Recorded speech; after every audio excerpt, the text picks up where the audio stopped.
ఇంటి పెత్తనం. పూర్వం ఒక ఊళ్ళో దండపాని అనే గృహస్థుడు ఒకడుండేవాడు. ఆయన భార్య పేరు భద్ర. వారికి నలుగురు కుమారులు. నలుగురికి వివాహాలు జరిగి భార్యలు కాపురాలకు వచ్చారు. భద్రమ్మ ఇంటి పెత్తనంలో చాలా సమర్థురాలు.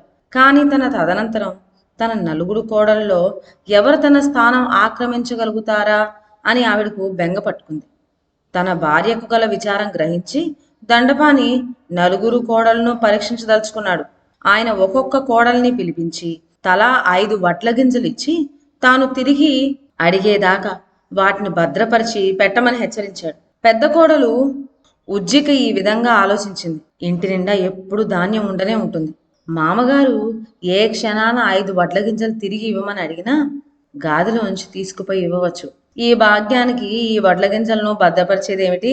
ఇలా అనుకొని ఉజ్జిక మామగారిచ్చిన 5 వడ్ల గింజలు అవతల పారేసింది. రెండో కోడలు భోగవతి కూడా ఉజ్జికలాగే ఆలోచించింది. అయితే ఆమె వడ్ల గింజలను అవతల పారేయటానికి బదులు పొట్టు ఒలిచి నోట్లో వేసుకుంది. మూడో కోడలు రక్షిక మామగారిచ్చిన వడ్ల గింజలను భద్రంగా పొట్లంలో కట్టి తన పెట్టె అడుగును దాచింది.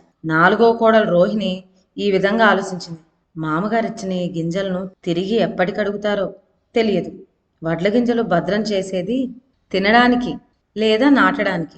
ఈ 5 వడ్ల గింజలు తినడానికి ఏ మూల? అందుచేత వీటిని భద్రం చేయడం అంటే తిరిగి తరుణం వచ్చినప్పుడు నాటడమే. ఇలా అనుకొని రోహిణి తనకు మామగారిచ్చిన వడ్ల గింజలను పుట్టింటికి పంపి పొలంలో నాటించింది. రోహిణి పుట్టింటి వారు 5 గింజలను నాటి 5 వరి మొక్కలు పెంచారు. పంట వచ్చాక కోశారు. మరుసటేడు గింజల కోసం కబురు రాలేదు. అందుచేత పంట యావత్తు విత్తనాలుగా ఉపయోగించి మరుసటేడు పండించారు. ఈ విధంగా వరసన 5 ఏళ్లు గడిచాయి. ఏమండి, నేను చూస్తే పెద్దదాన్ని అయిపోయాను. ఇక ఇంటి పెత్తనం నా వల్ల కాదు. కోడళ్ళల్లో ఎవరికి పెత్తనం అప్పగించాలో తేల్చి చెప్తానన్నారు. 5 ఏళ్లు గడిచినాయి. ఇకనైనా ఏదో విధంగా నిర్ణయించండి అన్నది భద్రమ్మ తన భర్తతో. దండపాని సరేనని తాను దాచుకుని ఇచ్చిన 5 వడ్ల గింజలను తిరిగి తీసుకురమ్మని కోడలను అడిగాడు. పెద్ద కోడలు ఉజ్జిక భోగవతి కూడా గాదిలో నుంచి 5 వడ్ల గింజలు తెచ్చి మామగారి ఎదుట పెట్టారు. మూడో కోడలు రక్షిక తన పెట్టె అడుగు నుంచి పొట్లం తీసి నల్లబడిపోయిన వడ్ల గింజలను తెచ్చి మామగారికి ఇచ్చింది. దండపాని వాటిని చూసి ఇవి నిజంగా నేనిచ్చినవేనా అన్నాడు.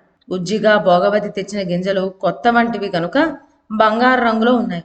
ఇవి నేనిచ్చిన గింజలు కావు. ఏం జరిగింది?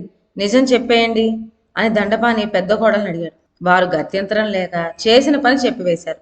దండపాని కడసారి కోడలు రోహిణితో, ఏవమ్మా, నేను నిన్ను దాచమనిచ్చిన గింజలు అన్నాడు. వాటిని మా పుట్టింటికి పంపాను. రావడానికి వ్యవధి కావాలి. 2 రోజులు గడివివ్వండి అన్నది రోహిణి. సరేనన్నాడు దండపాని. 2 రోజులకల్లా రోహిణి పుట్టింటి వారు ఊరి నుంచి 50 బళ్ళ మీద ధాన్య బస్తాలు దిగాయి. వాటిని చూసి అందరూ నివ్వెరపోయారు. 5 ఏళ్ల క్రితం 5 గింజలు సరిగ్గా భద్రం చేయడం వల్ల 50 బళ్ళ ధాన్యం తయారైంది. చూశావా, ఇంటి పెత్తనం నీ ఆఖరి కోడలు రోహిణికివ్వు. ఏది ఎలా భద్రం చేయాలో ఆమెకు తెలుసు అన్నాడు దండపాని తన భార్యతో. మిగిలిన 3 మాట ఏమిటి? వారికి కూడా ఏదైనా పని చూపించవద్దా అన్నది భద్రమ్మ. ఉజ్జిక పనికిమాలిన వస్తువులు పారబోసే మనిషి.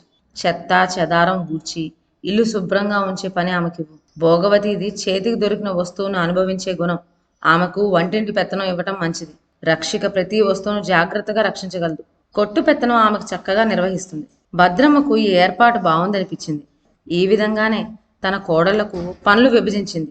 తాను ఇంటి పెత్తనం నుంచి విరమించి హాయిగా కృష్ణ రామ అనుకుంటూ చీకు చింత లేకుండా మిగిలిన తన జీవిత కాలాన్ని సుఖంగా వెళ్ళబుచ్చింది.